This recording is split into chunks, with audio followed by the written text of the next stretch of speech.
बिस्मिल्लाहिर्रहमानिर्रहीम। अस्सलाम वालेकुम डियर स्टूडेंट्स, क्या हाल है आप लोगों के? ठीक है।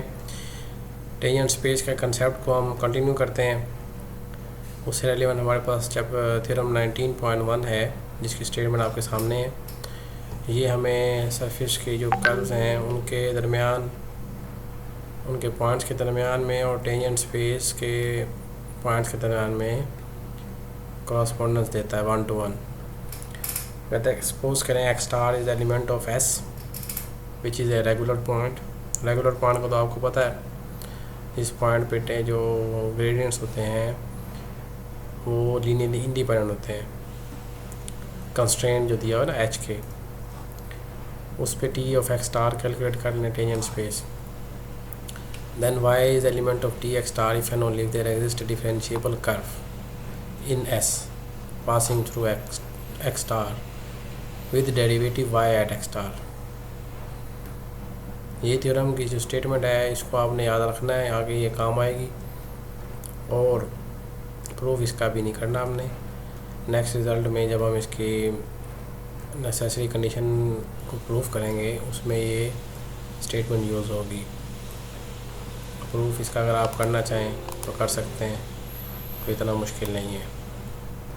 नेक्स्ट जो हमारा कंसेप्ट है वो है नॉर्मल स्पेस का। Definition 19.1। The normal space N X star at a point X star on a surface S is a set of all those points belongs to Rn which satisfy this condition. X is equal to dh transpose z। अगर आप थोड़ा गौर करें, ये जो Jacobian matrix है H का, उसका transpose लिया हुआ है, उसके साथ आर एम के तमाम वेक्टर को मल्टीप्लाई करते जाएं और जो जो हमारे पास आंसर आता जाएगा वो वेक्टर्स कलेक्ट करें, वो नॉर्मल स्पेस बनेगी। इसको अगर दूसरे तरीके से देखें तो नॉर्मल स्पेस इस मैट्रिक्स की रेंज होती है, रेंज स्पेस कहलाती है। और साथ ही अगर इसको थोड़ा सा एक्सप्लिसिटली खोलें तो ये स्पैनिंग सेट बनता है, gradient of H1 to so on HM का। तो तीन तरीके से हम नॉर्मल स्पेस को लेके चल सकते हैं। एक्चुअल डेफिनेशन तो ये है, इसकी जो मज़ीद इंटरप्रिटेशन है वो ये है कि ये DH की रेंज भी बनती है और स्पैनिंग सेट भी बनता है ग्रेडियंट ऑफ HI का। कैसे बनता है ये से ना, ग्रेडियंट ऑफ HI को इसके साथ Z1 प्लस ZN को मल्टीप्लाई करते जाएं, ये लीनियर कम्बिनेशन बन गया है। तमाम लीनियर कम्बिनेशन को ही तो स्पैनिंग सेट कहते हैं। और इनसे जो वेक्टर्स बनते जाएंगे उनको हम वो Rn के एलिमेंट्स होंगे, अब चेक कर सकते हैं, और वो हम कलेक्ट कर लेंगे। इसको नॉर्मल स्पेस कहते हैं। नॉर्मल स्पेस के बाद जो अगला कंसेप्ट है, अब इसलिए नॉर्मल स्पेस जो होती है ना वो सब स्पेस होती है Rn की। ये सब सेट तो है Rn का, सब स्पेस भी ऐसे आप शो कर सकते हैं, बल्कि शो करने की इसमें कोई ख़ास ज़रूरत नहीं है। इस बात से ही ज़ाहिर है कि अगर ये स्पैनिंग सेट है और स्पैनिंग सेट किसी भी वेक्टर की कलेक्शन का जो भी हम लेते हैं वो सब स्पेस बनाता है, तो इस तरह से ये सब स्पेस बन गई है। साथ ही अगर ये एक्स स्टार जो पॉइंट है ये रेगुलर हो जाए, सब स्पेस तो है, तो हम इसकी डायमेंशन के बारे में श्योर होंगे वो m है, क्योंकि रेंज स्पेस पूरी की पूरी बन जाएगी। फिर assuming x star is regular then the dimension of the normal space is m। Normal space को n of x star से डिनोट करते हैं। जैसे टेंजेंट स्पेस से टेंजेंट प्लेन पे गए थे, इसी तरह से नॉर्मल स्पेस से नॉर्मल प्लेन पे जाते हैं। नॉर्मल प्लेन जो है वो इस तरह से डिफाइन किया हुआ है, डिनोट किया हुआ N P of X star से, जो कि इक्वल है N of X star plus X star. तो ये पॉइंट वाइज हम एक्स स्टार में एक्स स्क्वायर करते जाएंगे, वहाँ से हमारे पास नॉर्मल प्लेन बनेगा। और इसकी एग्जांपल को आप ऊपर जैसे टेंजेंट स्पेस के लिए की थी वैसे इस नॉर्मल स्पेस के लिए भी कर सकते हैं।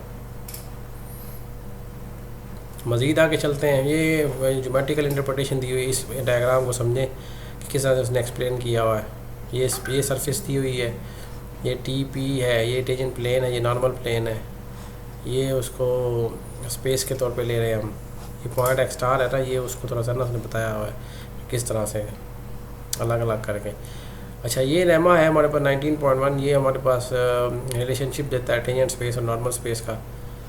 वो कहता है टेंजेंट स्पेस जो होती है ना नॉर्मल स्पेस का ऑर्थोगोनल कॉम्प्लीमेंट होती है। और वाइस वर्सा भी ऐसे ही है। प्रूफ इसका दिया हुआ है, शॉर्ट सा प्रूफ है, तो ज़रूरत नहीं है करने की, छोड़ दें इसको। अगर दोनों में ये रिलेशन है, दोनों सब स्पेसीज भी हैं, तो हमने सेक्शन 3.3 में ये वाला देखा था कि हम दो सब स्पेसीज अगर ये वाली कंडीशन सेटिस्फाई करें तो स्पेस जो ओरिजिनल स्पेस है RN उसको हम डायरेक्ट सम की शक्ल में लिख सकते हैं दोनों के।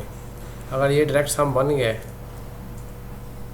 डायरेक्ट सम कहता है कि हर एक एलिमेंट RN का उसको हम यूनिकली रिप्रेजेंट कर सकते हैं W और Y की शक्ल में। W बिलोंग करेगा N से और Y बिलोंग करेगा T से। ये कुछ बेसिक कंसेप्ट से जो हमें ज़रूरत है आगे आने वाले जो हमारे मेन रिजल्ट्स हैं कंस्ट्रेंट प्रॉब्लम के, उसमें हमें ये यूज़ होंगे। इसलिए अब तक हमने equality constraint, regular point, tangent space, tangent plane, normal space, normal plane और उससे रेलिवेंट 2-3 रिजल्ट्स स्टेटमेंट्स की हैं, जिसे आप याद रखिएगा और इसके एग्जांपल्स कीजिएगा। अब आते हैं हम मेन टॉपिक पे जो कि लैग्रांज कंडीशंस हैं 19.4। अब 19.4 जो है इसमें इक्वालिटी कंस्ट्रेंट के हवाले से हम लेके चलेंगे। ये लैग्रांज कंडीशंस आप कैलकुलस में भी इससे रेलिवेंट एक लैग्रांज थ्योरम कर चुके होंगे, अगर नहीं किया तो इसको थोड़ा सा भी दोबारा करते हैं। अच्छा, इसमें करना क्या है, गिवन है एफ जो है ना वो R2 से R पे है, H भी गिवन है equality constraint H from R2 to R। सबसे पहले ना हम इसमें ये वाला केस लेते हैं कि N ले लेते हैं 2 और M 1 ले लेते हैं। ये जो इस सेक्शन में ना लैग्रांज कंडीशन को वो 2 पार्ट में डिवाइड करता है। पहले इसका स्पेशल केस लेता है और स्पेशल केस के लिए प्रूफ करता है प्योरली जो है ना अलजेब्राइक सेंस में, ऑर्थोगोनैलिटी का कंसेप्ट यूज़ करेगा, ठीक है ना। और इसमें रेगुलर पॉइंट के हवाले से कोई जिक्र नहीं करता, हालांकि इसमें ना वो आ रहा है किसी न किसी जगह पे, लेकिन कोई ख़ास मेंशन नहीं किया हुआ। जब इसको जनरल प्रूफ पे लेके जाएगा ना तब रेगुलर पॉइंट पे लेके चलेगा, और प्रूफ पहले कर रहा है अभी। ये यहाँ से ना समझे कि प्रूफ स्टार्ट हो रहा है, थ्योरम जो आगे वाला आने वाला है, ये एक थ्योरम आगे दिया हुआ है हमारे पास, थ्योरम 19.2। इसका प्रूफ जो है ना वो पहले यहाँ पे एक्सप्लेन कर रहा है सारा कि किस तरह से हम ये चीज़ें, ये मुख्तलिफ किस्म के फैक्ट्स को इकट्ठा करता है। वो कहता है लेट करें कि H हमारे पास एक कंस्ट्रेंट फंक्शन है, डोमेन का पॉइंट कौन से होते हैं जो हमारे पास ग्रेडियंट ऑफ H जो है ना orthogonal to level set that passes through the point. Indeed let us choose this point x star belongs to R2 such that H of x star equal to 0। अब x star ऐसा point ले लिए जो constraint को satisfy करता है, इसका मतलब ये सरफेस में चला गया, और साथ हमने ये अज्यूम किया कि ग्रेडियंट H है ना इस पॉइंट पे वो 0 के इक्वल नहीं है। ये अजम्पशन ज़रूरी है क्योंकि थ्योरम में भी दी हुई है। नॉन ज़ीरो वेक्टर ले लिया है। अगर आप इस लाइन को गौर से देखें तो x स्टार तो रेगुलर पॉइंट बन गया ना, क्योंकि ये एक सिंगल है, H जो है ना वो उसकी ये स्पेशल केस है, यहाँ पे M1 है तो एक ही वेक्टर फंक्शन बनता है, और एक वेक्टर फंक्शन अगर उसका ग्रेडियंट नॉन जीरो है तो इसका मतलब लीनियर इंडिपेंडेंट है।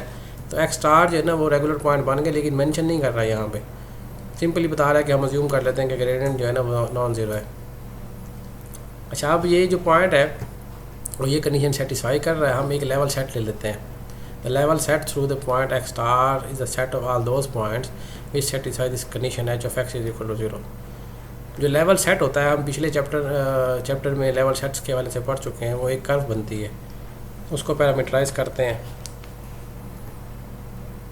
पैरामीटराइज इस सेट बाई t, तो x ऑफ t के ज़रिए से एक फंक्शन बनाया, x ऑफ t जो है वो ये कंडीशन सेटिस्फाई करता है कि टी स्टार इसमें से एक ऐसा पॉइंट लिया ए बी से एक्स एग्जिस्ट करेगा जो वैल्यू देगा एक्स स्टार, मतलब एक्स ऑफ टी जो है ना उसकी डोमेन है ए बी, वो जा रहा है R2 पे, तो लेवल सेट जो बनेगा ना वो R2 पे बनेगा ना। ये H जो है ना इसकी डोमेन R2 थी, इक्वल टू 0, ये एक लेवल सेट है। तो उन तमाम पॉइंट को ना रिप्रेजेंट करने के लिए हम टी का सहारा ले रहे हैं, पैरामीटराइज कर रहे हैं। ये पॉइंट समझने वाला बड़ा इंटरेस्टिंग और अहम पॉइंट है। तो इस ए बी इंटरवल से एक पॉइंट लिया टी स्टार जो वैल्यू देगा एक्स स्टार, और साथ ही उसका जो डेरिवेटिव होगा टी स्टार पे वो 0 के इक्वल नहीं होगा। ये बात इसकी वजह से है कि H gradient of H non zero लिया हमने। अच्छा, हमारा मेन टारगेट ये है कि हम ये शो करेंगे कि ग्रेडियंट ऑफ एच जो है ना वो ऑर्थोगोनल है एक्स डेरिवेटिव पे, और अगले स्टेप पे हम ये शो करेंगे कि ग्रेडियंट ऑफ एफ जो है ना वो भी ऑर्थोगोनल है एक्स डेरिवेटिव पे। तो जब दो वेक्टर्स ऑर्थोगोनल हों एक ही वेक्टर पे, तो एक्चुअली वो जो दो वेक्टर्स होते हैं आपस में पैरेलल होते हैं, ये प्रॉपर्टी है, क्योंकि दोनों वेक्टर R2 में है। अच्छा, अब हमने प्रूफ ये करना है कि ये जो ग्रेडियंट ऑफ एच है ना ये ऑर्थोगोनल है एक्स डेरिवेटिव पे। Indeed because H is constant on the curve we have that H of X of T is equal to 0। ये तो हमने ऊपर ये देखें, यहाँ से भी देख सकते हैं आप। इनकी कंपोजिशन ले लिए, ये हमारे पास कंपोजिशन फंक्शन है, रियल वैल्यूड फंक्शन बन गए। इनकी इस पूरे फंक्शन की डोमेन ए भी है और इसका आंसर आर में जा रहा है, क्योंकि एच आर में जाता है ना, ठीक है ना। टी जो है ना वो इधर से है, एक्स ऑफ टी R2 से चला जाएगा, एच जो है ना वो R2 से आर पे है। तो कंपोजिशन जब लेंगे तो ये पूरा पूरा आर ए बी इंटरवल से आर पे चला जाएगा। रियल वैल्यूड फंक्शन है, 0 के इक्वल है। इसका डेरिवेटिव ले लेते हैं। डेरिवेटिव अप्लाई करेंगे तो चेन रूल अप्लाई करना पड़ेगा। चेन रूल अप्लाई करेंगे तो ये चीज़ आ जाएगी हमारे पास। ये आप पहले कर चुके हैं चेन रूल वाला, चैप्टर नंबर 5 में मैंने आपको चेन रूल के हवाले से बताया था। तो ये तो 0 के इक्वल हो गया, ये नॉन ज़ीरो है, ये भी नॉन ज़ीरो है। दो नॉन ज़ीरो वेक्टर है, उनका इनर प्रोडक्ट जो है ना, ये इनर प्रोडक्ट की शक्ल बन गई ना, वो 0 के इक्वल आ रहा है, तो ऑर्थोगोनल हो गए। तो ये एक साइड हमारी हो गई। दूसरी साइड में हमारे पास गिवन है कि एक्स स्टार है ना मिनिमाइजर एफ का, सपोज कर लेते हैं, और ये वाली कंडीशन भी सेटिस्फाई करता है, इस सेट से है। हमारा क्लेम ये है कि ग्रेडियंट ऑफ एफ है ना जो ऑर्थोगोनल होगा एक्स डेरिवेटिव पे। तो इसके लिए ना एक कंपोजिशन फंक्शन बना लेते हैं phi of T, F of X of T के साथ। अब मिनिमाइज़र की डेफिनेशन कहती है अगर ये मिनिमाइज़र है तो अब ये जो फाई है ना ये रियल वैल्यूड फंक्शन है, और रियल फंक्शन ये भी ए बी से आर पे जा रहा है। और हमारे पास गिवन ये है कि एक्स स्टार जो है ना वो मिनिमाइज़र है, तो जब टी स्टार यहाँ सब्स्टिट्यूट करेंगे तो यहाँ पे एक्स स्टार आ जाएगा, और टी इसका मतलब ये टी स्टार पे ये हमारे पास first order necessary condition satisfy कर रहा है। First order necessary condition for the unconstrained extremum problem applies at phi derivative equal to 0 at T star, then applying the chain rule we can get that this equality. यहाँ पे 0 आ गया, इस जगह पे ना हमने इस जगह पे first order necessary condition use की है। फाई के ऊपर हमें पता ये आपने चेक करना है कि अगर एक्स स्टार इसका मिनिमाइज़र है तो टी स्टार जो है ना वो फाई का मिनिमाइज़र है, मिनिमम वैल्यू देता है फाई पे। ये बड़ा आसान है। अगर ये फाई पे ये टी स्टार में मिनिमम वैल्यू देता है तो ऑब्वियसली इसके फर्स्ट ऑर्डर नेसेसरी कंडीशन कहती है कि इस पे इसका डेरिवेटिव 0 होगा। ये चीज़ यूज़ की है। फिर चेन रूल यूज़ किया है, चेन रूल से यील्ड किया गया है ये वाली इक्वेशन, और एक वेक्टर दूसरे पे ऑर्थोगोनल होने के लिए इनका इनर प्रोडक्ट 0 के इक्वल आ गए। अब ग्रेडियंट ऑफ एफ भी ऑर्थोगोनल है एक्स डेरिवेटिव पे। ग्रेडियंट ऑफ एच भी जो पर हम कर चुके हैं वो भी ऑर्थोगोनल है एक्स डेरिवेटिव पे। तो यहाँ से इम्प्लाइज हुआ ना कि ग्रेडियंट ऑफ एफ जो है ना वो पैरेलल है आपस में। ग्रेडियंट ऑफ एच, दो वेक्टर पैरेलल होते हैं तो उनके दरम्यान में एक कांस्टेंट होता है जो उनके जिस एक वेक्टर को दूसरे से कांस्टेंट से मल्टीप्लाई करें तो दूसरा वेक्टर बन जाता है। ये पैरेलल की डेफिनेशन है। ये प्रूफ मुकम्मल हुआ हमारा यहाँ पे। अब स्टेटमेंट को देखें, जो ऊपर हमने प्रूफ किया यही बात वो कर रहा है। लैग्रांज थ्योरम कहता है कि let the point X star be the minimizer of F subject to the constraint H of X is equal to 0, H is from R2 to R, then gradient of F and gradient of H are parallel. That is if gradient of H is not equal to then there exist a scalar. इस चीज़ को explain कर रहा है कि parallel होने का मतलब क्या है। ये भी चीज़ हमें यहाँ पे देखें ना, कहता है कि ये नॉन जीरो होना चाहिए। Then there exist lambda star such that we have this equality. ये लैम्डा स्टार के साथ इसको मल्टीप्लाई करें या माइनस के साथ ये इक्वल आ गए इसके, इसको ना लैग्रांज मल्टीप्लायर कहते हैं लैम्डा को, लैम्डा स्टार को। तो यहाँ पे इसका प्रूफ मुकम्मल हुआ। स्टेटमेंट भी मैंने आपको बताई है। उम्मीद है कि आपको समझ आया होगा। कोई क्वेश्चन हो इससे रेलिवेंट तो पूछिएगा। अल्लाह हाफिज़।